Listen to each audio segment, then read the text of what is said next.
La nouvelle exposition n'est pas encore totalement installée, mais déjà, des visiteurs déambulent dans les salles. Tous sont guides conférenciers. Dans quelques jours, ce sont eux qui raconteront les 200 ans d'histoire du musée Toulouse-Lautrec. Et 200 ans, c'est long. De détails en anecdotes, les guides ont droit à une visite extrêmement documentée, réalisée par la conservatrice elle-même. Ça permet de montrer des œuvres qui sont plus du tout en salle depuis bien longtemps.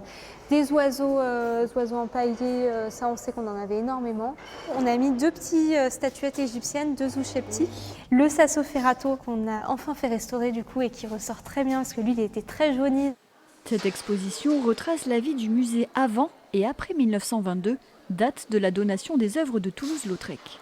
Moi, ce que je voulais, c'était justement prendre le contre-pied de ces 2 années de centenaire pour remonter à mais qu'est-ce qu'il y avait avant en fait ce musée, puisque la donation, elle n'est pas faite à une ville qui ne possède pas de musée, elle est faite à une ville qui a déjà un musée, qui accueille déjà des visiteurs, qui présente des collections.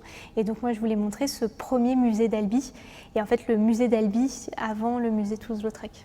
Comment raconter 200 ans d'histoire, c'est tout le défi que doivent relever les guides conférenciers. Anne a déjà son idée. Chaque conférencier ou conférencière a un peu sa personnalité. Moi, c'est l'histoire de l'art qui m'intéresse, l'histoire des musées. Donc, je pense que c'est ce biais historique et en même temps histoire de l'art, scénographie, qui va me paraître important, tout en le remettant dans le contexte. On ne vit pas un musée de la même manière qu'il y a 50 ans.